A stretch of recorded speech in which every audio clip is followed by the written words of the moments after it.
There, we're recording, so whenever you're ready.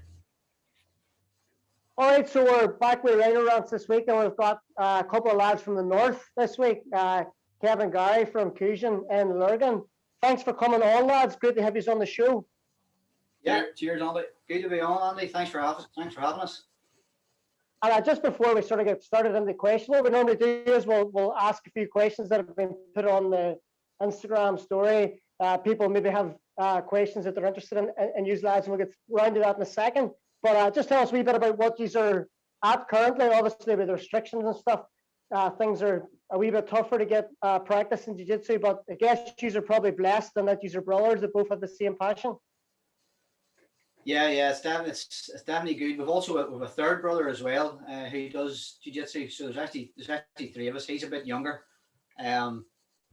He's Ryan, but yeah, it's good that we do have each other that we can sort of go and do a bit of training, whatever else. Plus, we'll have our own facility that obviously myself and Kevin have where the key holders are. We organise that, so it's excellent. It's excellent to have that. Um, yeah, you're right. We can't get very much training at the moment, but we've been able to actually do a lot of work through the gym because it's been closed. So we've got it really well renovated over the last couple of months, and it's going to be looking fantastically well for whenever we do get open and inviting everyone back in and new members and all the rest. Kieran, I don't know whether you've seen the photographs of the lads' gym in Lurgan, but it is, to be fair to them, it looks absolutely fantastic. Really, really cool looking, lads. It's a credit to you. I actually haven't had a look. Like I've been the same. Like all I've been doing really is just renovating our gym. Like our place has gone from looking like we just moved into it actually looks like a gym now. So yeah. I suppose small blessings and all that kind of. Yeah, it's good that you've been proactive in that time as well. Like you've used the time well to get ready. What sort of state are you in as a club? So say you get to open your doors, say this time next month. Will you have many members coming through the doors? What's the state of affairs at Lurgan? Yeah, we're lucky that way. We'd still have, I would say, on our books, it would still be the guts of 30 to possibly 40 members. Through in our group chat anyway. Some might come in the odd time here and there, but generally, yes, we're set up well for it. For coming back, and I'm definitely looking forward to getting back into it. Well, what about kids? You doing kids stuff, or is it all adults based? We get a lot of inquiries through our Facebook page about kids classes, a lot, and we're mulling over the idea. I think it's a big commitment. Kevin seems very keen on it. I have a lad, who's 9 years of age, and really I want to get him involved in, and he's shown interest himself in it as well. And it's a good opportunity for him to get involved and plus meet friends and whatever else. And it's definitely something that I would look into. Yeah. So for the two of you as well, is it a full-time thing, or do you work outside of the gym as well? Yeah. Well, I'm a plumber. So I'm in the building sites from Monday to Friday, and I'm in home for an hour, change and out to jiu-jitsu, 3 nights a week, sometimes 4 nights a week, whatever we do. And Gary will answer, please. Yeah, well, I'm an office worker, so I work in design, so I get a big fat ass by just sitting about on the seat all day. So jiu-jitsu is just a great break to get away from that. But yeah, no, we're both full-time workers. We do this as a sort of a love for the sport and a passion and whatever else. But love to get through those doors in the evening time whenever work's over. Yeah. And has Peter? If you don't know which one's which, don't worry, because Peter doesn't know that either. He still calls me Gary, so don't worry about that. Has Peter been down to see the gym yet? Do you know? Has he been in? He was down seeing the older side of the gym. He saw before we got the renovations done. He was there maybe inside the first month of us opening. That was back in maybe August last year. Yeah, it's actually been a really good opportunity. From this lockdown. I know you want to get training, but it's been a great opportunity to get the gym to the standard that we wanted to. It used to be a hairdressers, and we started renovating it, pulling the skirtings off the wall. I must have bagged about 3 bin bags full of hairs. It was actually crazy. It was a really bad. But if you wouldn't mind, if you have any brown ones, send them down to me because I could be doing it. I maybe we'd need to touch the back of my own head up first, Lads, so we'll get straight into the questions then. So sibling rivalries, who batters who? Oh. Well, I'll put it this way. the only time we competed against each other one time in a final, and I came away with gold with a submission inside 60 seconds. Right, what was- hold on, hold Now, on. Kevin's going to add the nuances to this, but There was actually, so we done, what was the last man standing in Peter's gym, and I topped Gary twice, was it? that sounds So, about right. and this is a blue belt level, so you know. Yeah. No, to be honest, Last man standing. What's the story about that then? Everybody just piles into the gym and Everybody piled in. I think it was maybe 30 people. yeah, And sort of was basically just you win, you stay on, you face the next winner, and it just went on. This went on all day. It was a real slaughtering session, you know. I think Gary Yeah. picked up a bronze, I picked up a silver, and it was a good day's crack, to be honest. Great fun. who won it? I'm going to guess David O'Neill probably won that. David was purple that stage, I was he? think David might Oh, have. was he? I think there was 3 of them that day, Andy. David won one of them. I Yeah. think there was another Yeah. guy. Was it Jared Gilmore? I think Jared Jared Gilmore. Gilmore, who actually faced in a final as well. And Stephen, is it Stephen Lavery? Is that what you call him? Stephen Lavery out of Peter's gym. I think that was the 3 Yeah. winners on the day. Yeah, but it's a great day's crack. So like a lot of the Rhino members maybe in the south who will be watching this like don't maybe have so much of an idea about what goes on in the north, but so Cusion is under Peter Lavery and also under the BJJ Revolution banner. Yeah. What's the standard like? How would you describe the standard within the club and the Cusion affiliates as well? Well, Peter has black belts, brown belts, purple belts. Us at the moment, we only have blues. We're blue and below at the moment. Previously, no, sorry, that's not actually true. We actually do have a couple of purple belts who train sort of infrequently. They come in and out come in when they can. Yeah. Peter, obviously, with his blacks and browns and purples, it's always good to get there and get rolling with those guys. You know, that is the sort of standard that we're all aspiring to be at. Yeah. You know, the likes of David So O'Neill. you've got- David O'Neill's very good standard there, Andy, and you know the likes of yourself and Noah doing what you guys do in Limavady. I know that there's definitely some very good players about, you know, between all our affiliations. Aye, and I suppose it's great then to get those sort of in-house last man standing competitions as well, and just for a chance to see your teammates and stuff too. It definitely is, yeah. It's, especially, you know, when you get rolling with the likes of purple belts and stuff, we only sort of get rolling with each other in our gym, but as Gary said, blue belts and stuff, so it's nice to get to other gyms and roll with purples and browns, you know, for a change, you know, it really is. So Sean O'Donnell, you'll know Big Sean Yeah. from Evolve and Derry. He put in a question about your best memory from competition. Now you sent me a photograph, and it was the 2 of you with gold medals around your necks at the Northern Ireland Open. So I'm going to guess that's up there. Definitely, yeah. That's definitely my favorite. The two that was on a Saturday. I decided on the Friday, I think, to go and compete at the higher weight bracket because it wasn't anywhere near where I wanted to be. And we actually arrived down at about say midday. My fight was supposed to be at 1, and we got there at midday, and my name was getting called out as soon as we arrived. So I had to change into the gi and get into the fight straight away. And Yeah. I had no warm up or anything. And do you know what? I didn't have any time to think about it. I was able to just go in, and there was no nerves built up or anything. It just go straight in. And I actually far rather I preferred it that way. As I say, went on to win the gold, and then got to watch Kevin then going on doing the same thing. We got a photo of each other. It was definitely a very proud day for me. Look. Yeah, definitely, yeah. I would follow And the same for me, yeah. did you enter in the absolute that day?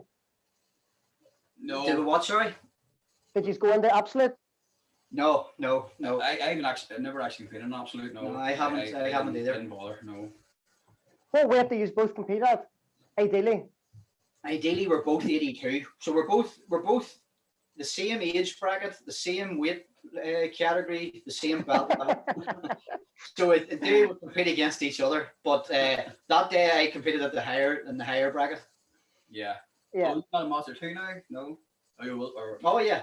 Sorry. you're That, just you're oh, just sorry. just Now Master 2. it would be Master 2. That time we were in the same age bracket. Yeah. You ever swap? So, Have you ever swapped like what places?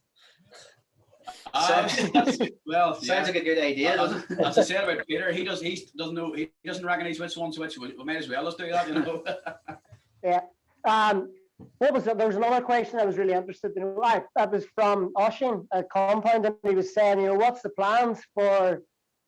big plans for the club moving ahead? Is it competition focused, or is it self-defense focused, or is it like a different vibe altogether? What's the plans like? Well, I would say look, we probably have two sort of different focuses. Mine would definitely be competition. I love competing. It's probably one of the biggest things that keeps me actually in jiu-jitsu. If there was no competing, I would nearly look at it and say, why do I do this? You know, I just love the competition, the end of it. So for me, building a team up in our gym that goes to competitions and are able to medal, that for me would really drive me on. You know, Gary, maybe different on that. Yeah, well, no, definitely, I'm in agreement with Kevin. Definitely, the competing side of things definitely a big thing. I do compete myself, and I wouldn't compete as much as Kevin would, but I do like to get into competitions. But for me, it's a gym that sort of just brings a sort of a community of guys together, girls and fellas, whatever, coming in to have this sort of break away from the normal stresses of life, and they can come in here for an hour and a half and think about not getting choked. Yeah. You know, that to me, that sort of that community side of things, someone who wants to come in once a fortnight or once every 2 months, whatever, the door's always open for these guys for me, you know. But it's both, it's both those things, a casual thing and a more sort of competition side thing. We'll cater our training towards all people. Yeah. And you're chatting there about like all sort of people coming in. Do you have like a diverse age range in your membership? Have you got many women? Or is it like it's actually got quite young over the last maybe year or two? I would say when I first started jiu-jitsu, our gym would have been fairly old. It would have been like guys 30 upwards, you know, 40s and 50s. 40s and 50s. But it's actually got this stage now from we've been sort of, you know, we've took over. The gym's actually full of young lads. It's from anywhere from 18 to 30 now. You know, we're probably near the two oldest now in the gym. Yeah. You know, so that's a great thing. That's what I've sort of wanted, you know, which is great. Yeah. Have you got any young lads that we should be keeping an ear out for on the competition scene? Yeah, there's definitely a few young lads there who are keen as mustard. Really good young lads, good shape, keep themselves in good shape while they're doing jiu-jitsu or not. You know, we broke away for lockdown there for a few months last year. These guys came back fitter than ever. You know, I think young lad James Rosen just got his blue belt there before Christmas. I think he was up with you guys, one of your in-house competitions. He went up that day and done very well. Yep. Him and he's a cousin. He is very good. Cousin Ben as well. Those two guys probably stand out in my head at the moment. But don't get me wrong, that there's a lot of other guys there too, who are making big strides, like, you know. That's good. That's good to hear. So now we'll move on to the rants. What's when do you think, like before we even start ranting, when do you think in your head that we'll be open again? You'd be really disappointed if you weren't in full flow by, you know, the start of June. In my opinion, you know, it's been on long enough at this stage. You know, you get the junior half a year into this sort of thing, and people just need that sort of something to focus on at this stage. It's got a bit much for me, you know. I just can't wait to see the back of it. You know, what do you think on it? And Kieran, do you know what? Like I'm probably, and I suppose it's different for Kieran too because he's in the south. Like, but for me, like maybe I'm being a wee bit silly, but I'm in my head I'm thinking late April, early May. There does seem to be like a focus on trying to get the young people back into things. So it might be that you know, they push sport to the top of the list.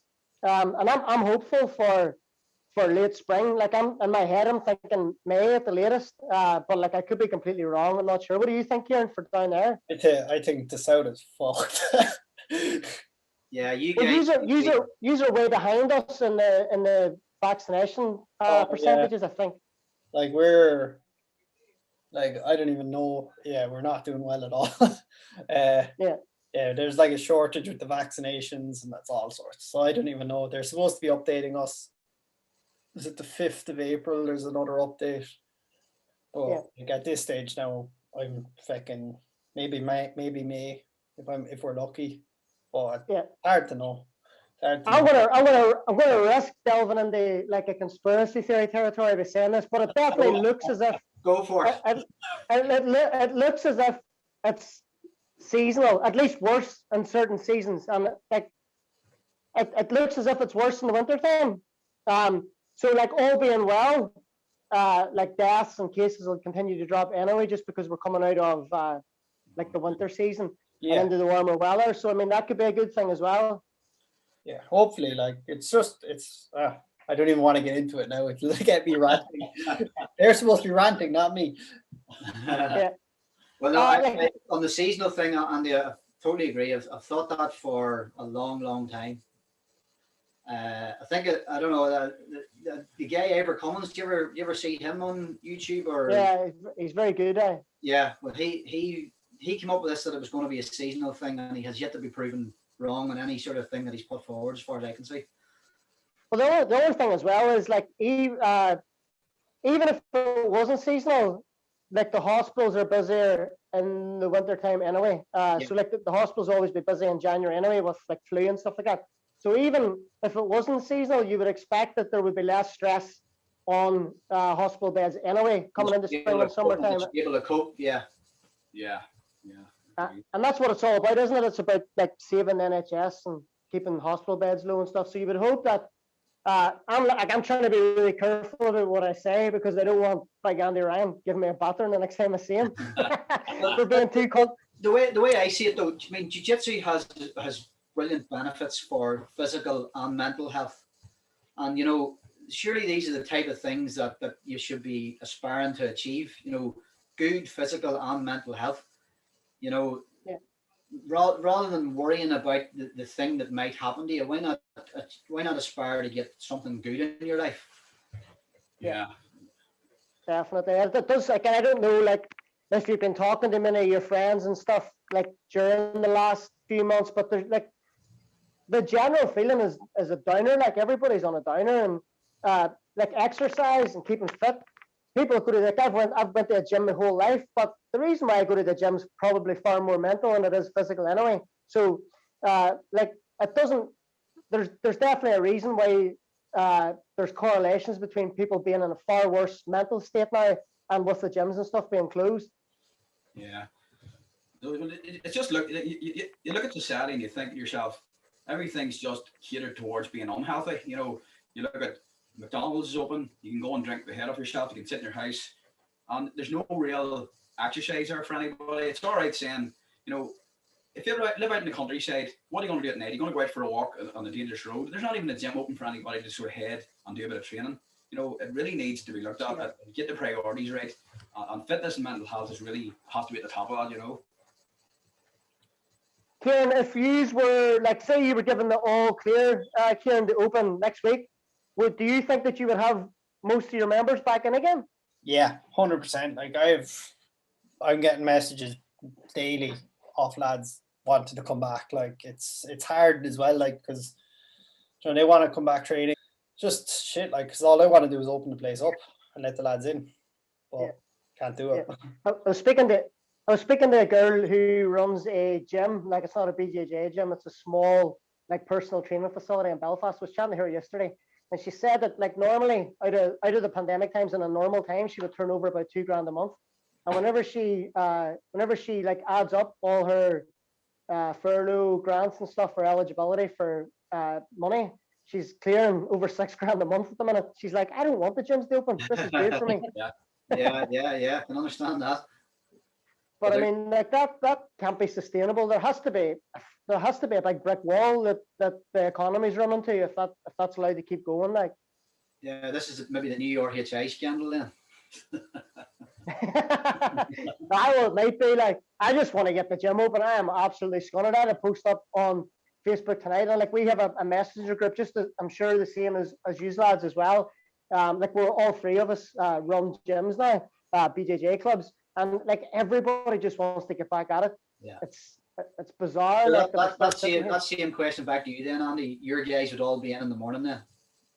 100%. Like, I would keep in contact with them quite a lot, and to be honest, like, and I've said this in other podcasts as well, like, a lot of them are still training, but they're training in wee bubbles, like, and they're training, like, we give out the mats in the gym so that people had 4 or 5 mats in their home if they wanted it, and people are training in wee bubbles.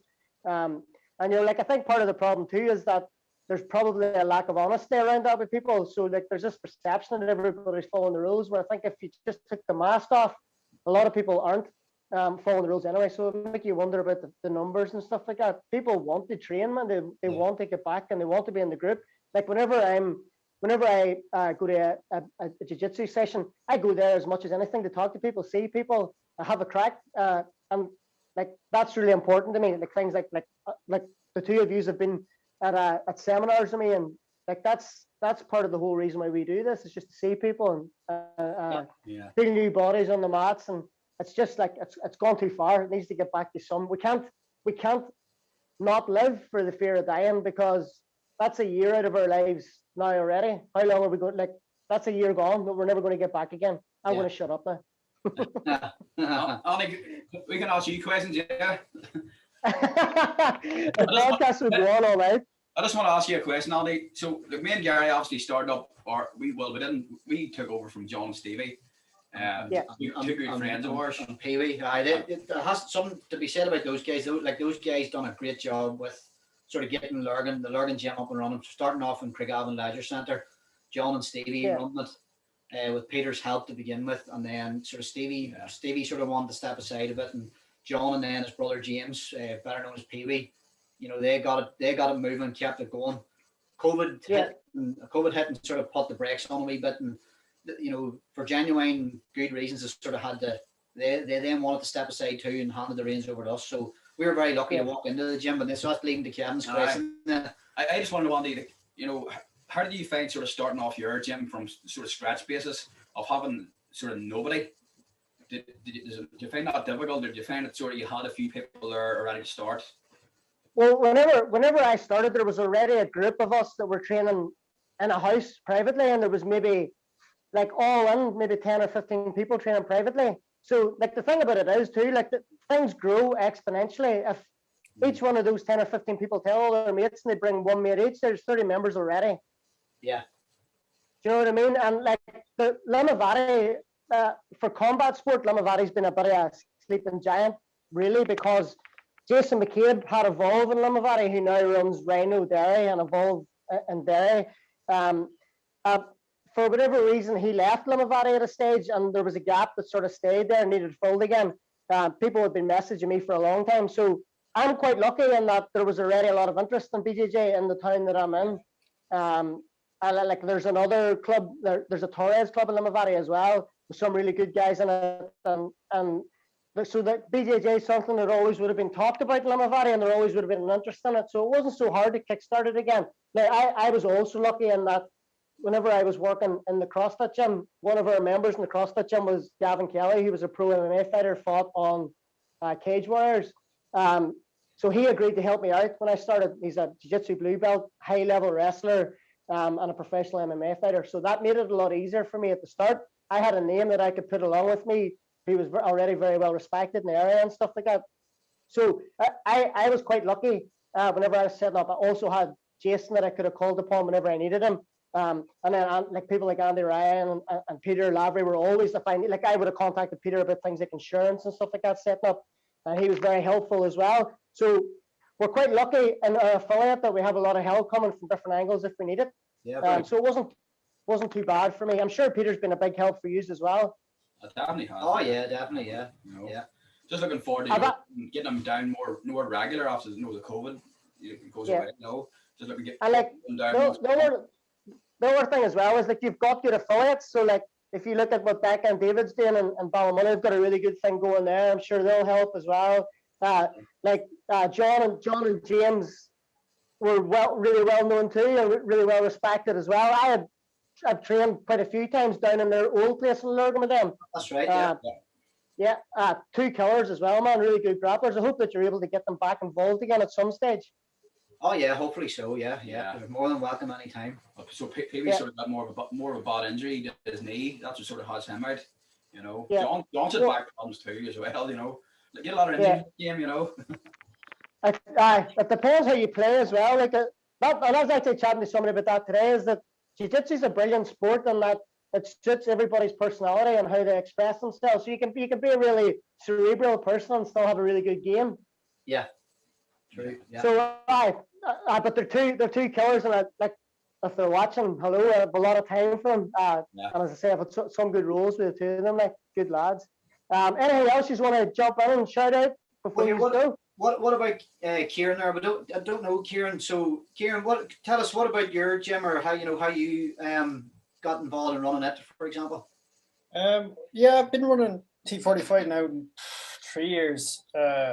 Just kind of fell into coaching. I got an opportunity to coach in a sports gym from a friend of mine, and just kind of ran with it. And then it just kind of grew arms and legs very quickly, because in Cork there's about maybe 7-8 gyms, but there's absolutely nothing out East Cork. So like we're the only gym really out that direction. So there's a lot of people traveling up, driving 45 minutes to an hour to get to do jiu-jitsu, and now all of a sudden they're saying if they train with us they have to drive 10 minutes or 20 minutes. So just a massive population. And there is other martial arts clubs. There's a decent taekwondo crew down in East Cork, but there's nothing in terms of grappling. So yeah, it just kind of blew up all of a sudden. And yeah, I think we're sitting on, pre-COVID we were sitting on about 60 members. So fingers crossed we'll get most of them back now. Yeah, there is that sort of concern. I think when you've had a year out of the game, do you want to come back, or maybe people might fancy it after? We're just sort of hopeful that everybody does want to come back and get involved again. And I was actually chatting to a parent when I was picking my kids up at school today, and we were chatting about just what you're talking about now. There's a lot of things that so like football, you can just walk straight back into it. Like if you're in a football team, you're back in. Jiu-jitsu is a sort of game that builds on momentum. Yeah. Because it's so technical, it's hard to see progress unless you're doing it a lot.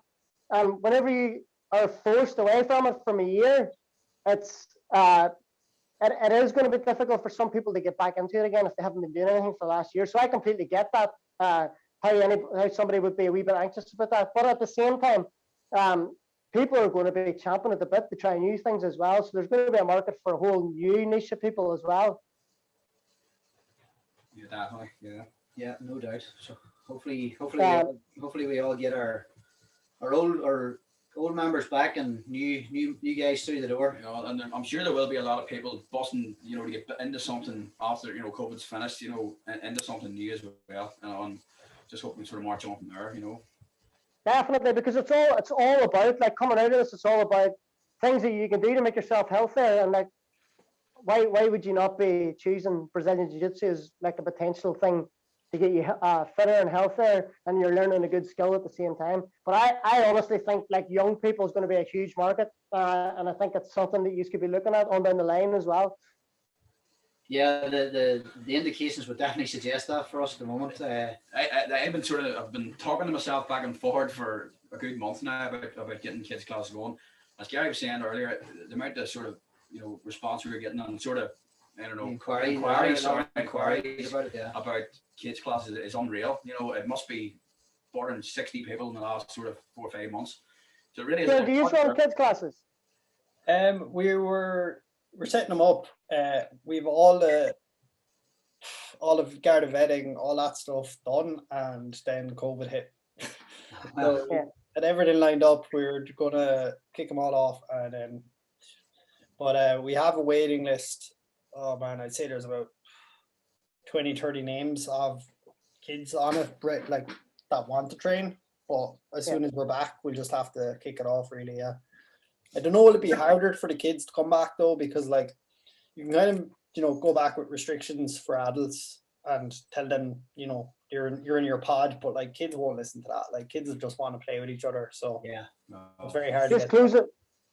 Just lock the door, man, and get training. sounds like a plan to me. Pull the shutter down. Hey lads, thank you so much for coming on the show. It was a pleasure to have you on. Thank you, Andy. Thanks very much. Cheers. Great chatting to you as well. We'll see you soon. Definitely. All the best. Cheers, guys. Thanks for coming on.